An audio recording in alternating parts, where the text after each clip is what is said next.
Hey everybody, Ascent Sharpening here. Today on the board we have a mini UMS vintage Microtech here. And take a look at that. We're going to be taking this down, show you what's inside. We also have a little toolkit here from Model and Tool, Matt over at Model and Tool. Great company. They make drill bits. They make these little bit drivers for RZA Tactical. Very cool bit driver here with magnets inside. You can make it as a T-handle, or you can make it just a regular bit driver as such.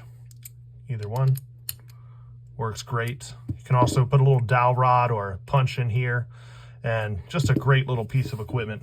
And then all the special bits for all these wonderful Microtechs with all these proprietary screws, as you can see. So let's go ahead and get started. Now, when you take these apart, you are going to want to make sure you put some heat to break the Loctite it comes with from the factory. Also, when you're doing this, closing the blade will help. And then putting firm pressure downwards. Once you line it up, firm pressure downwards, and then a nice slight counterclockwise motion to make sure you've got the screw there. And there goes one. We'll do the other one here. This is a tri-point bit. This is a system Tony invented here. Quite nice. And so we have those. Let's see if we can get them out by hand now. They look to be the same size so far. Aha, except for that one. If you look, I don't know if you can see that there, but this screw on the very top here, this screw right here is a little longer. All right, let's switch over now to the pivot. Same thing. I've already worked this one out here, but we're gonna slowly turn with downward pressure, get that pivot out of there. Now I'm holding the knife just in case with downward pressure as well, because there are some springs in here holding everything together. So now we can gently, I like to kind of break that spring a little bit here, take off some of the tension. And now we have the button here, which is kind of wedged in with the spring underneath of it. We also have the blade here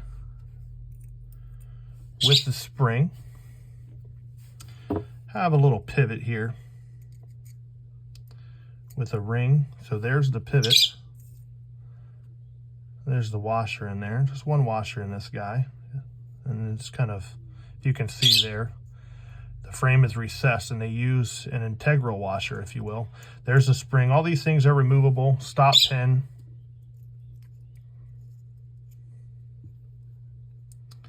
And the spring. Also have the pocket clip screws. So we have the blade here. It's nice and clean in there. It doesn't have a lot of wear. That's where it sits inside the washer right here. And yeah, so that's pretty much the breakdown.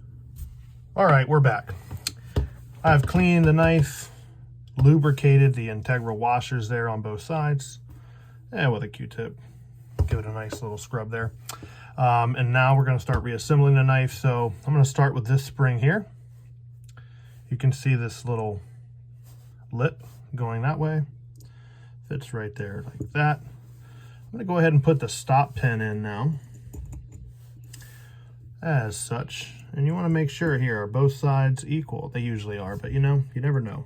So they are. Put that in there. I'm going to find this little itty bitty spring, easy to lose, right there in the button hole, and then the recessed portion of the button on top of that. I'm sorry if my big fat fingers are in the way here and you can't see anything, but it's kind of the nature of what we do here.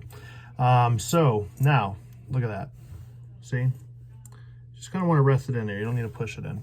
This little washer that goes around the pivot kind of fits in the blade like so. And now what we want to do without poking ourselves with the knife, this is the hard part, like I said. So we want to make sure that button's in there because it has to wrap around the button. Sometimes you can do this after the fact, but I just find that it's best to do it as such. And kind of maneuver this over there like so.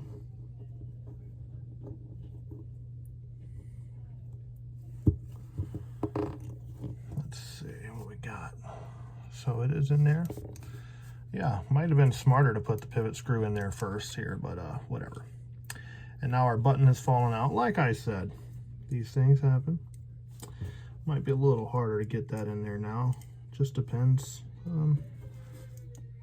That is the case. It's a little bit harder, so let's reset that in there. Now we can start putting it together. Now we are kind of sort of in business here.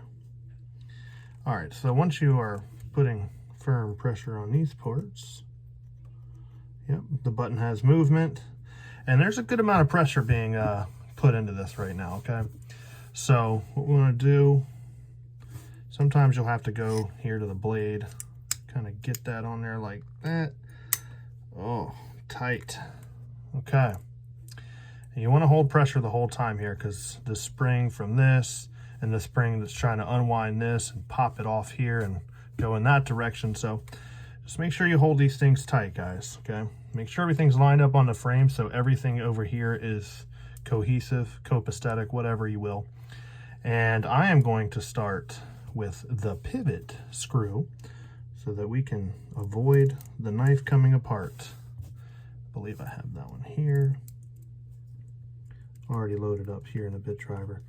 We don't need to tighten this down too much right now. I'm just going to get it about flush, and now we can release. Ah, there we go. Always fun. All right, now I'll start placing the frame screws in. Now I have a couple other vintage Microtechs now, and I'll say on these frame screws, I don't see it too much on newer knives, but there's different lengths on some of these vintage, okay? So like I said, this one was longer than these two. And I don't really see that on too many knives these days when I'm working on them. But it is the case with these vintage Microtechs. And we're just gonna lightly tighten them all down here. I'm not gonna go for anything crazy right yet. Like I said, I just wanna get them kind of flush. Okay. And now that we got everything kind of flush, no gap in the frame here, now's when I'm gonna start tightening them down, okay? And you don't wanna go crazy on these things, all right? You're gonna break the bit or the head of the screw, which is way worse. And like I said, these are nicely machined bits here. So, you know, I kind of just go back and forth and make sure there's no play. And you wanna kind of get them hand tight. I mean, we're not going for anything crazy here. Some people would put Loctite on them, but I keep a close eye on my knives. So what's going on here? There we go. And now we'll go back over to the pivot as well here. We're not trying to go for anything crazy, all right? We want to tighten it down, kind of hand tighten, make sure the knife still operates, it's good.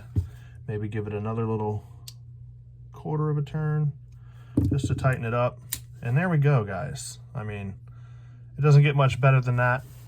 Like I said, thanks again to Worksharp and Model and Tool for these awesome bits and bit drivers, okay? Thanks, guys. Like, follow, subscribe. We'll see you next time.